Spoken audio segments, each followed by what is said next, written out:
Hello and welcome to today's video. Today is a very special day because I'm unboxing a pen which means a lot to me. I've been looking for this pen for a year now and I finally come across it and I was able to get it. Now, what is this absolute beauty? You can see the color is a Montblanc pen produced in Germany and is a pen which was released in 1997. For all those pen nerds out there, you might be thinking, okay, what is this? Is it a limited edition? Yes, it is. It's a writer's edition from 1997.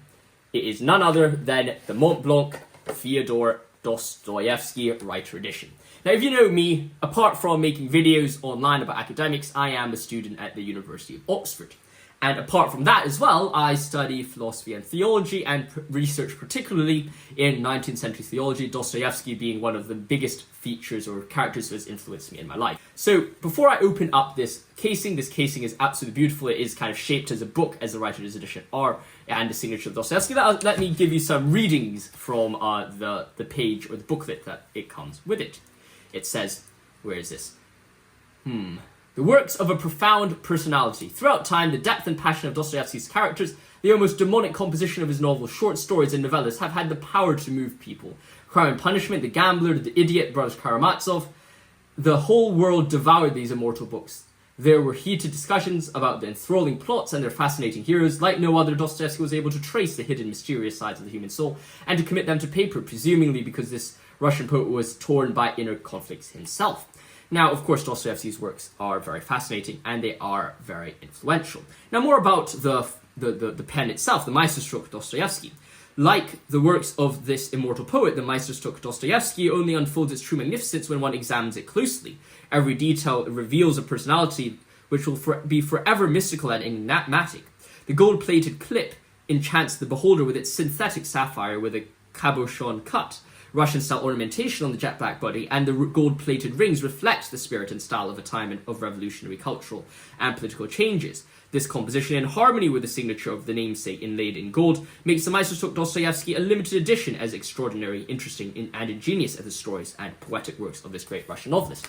So, with that in mind, let us open up the Meisterstroke Dostoevsky and see how it looks like. I really love opening it. And, of course, I love how Montblanc used to have their pens on this kind of this satin, this silkish kind of canvas. It does make it feel a bit more luxurious than the modern day kind of packaging they put it in. And here you have it. What I like about this pen is that it is very understated. Now, of course, the gold and the small sapphire makes it a bit less understated than you may suggest.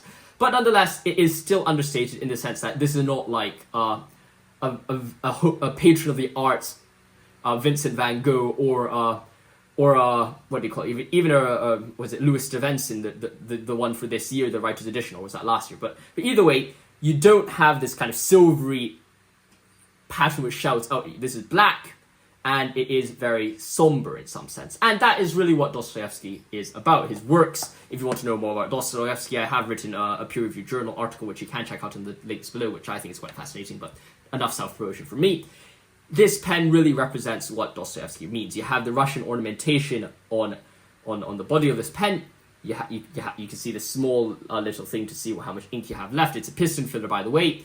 And of course, the nib has these Russian ornamentation as well. You see the blue sapphire there.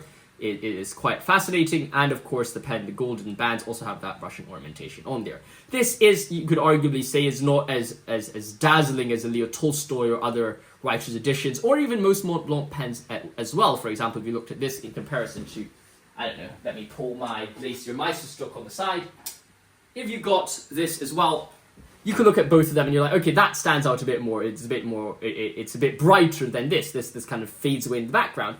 But that, I think, is what Dostoevsky is all about. His works are dark. They wrestle with the depths of the human condition. They wrestle with what human psychology is, and it's not just about the lightness of humanity, but also the depth, the depravity, the demonic aspect of humanity as well.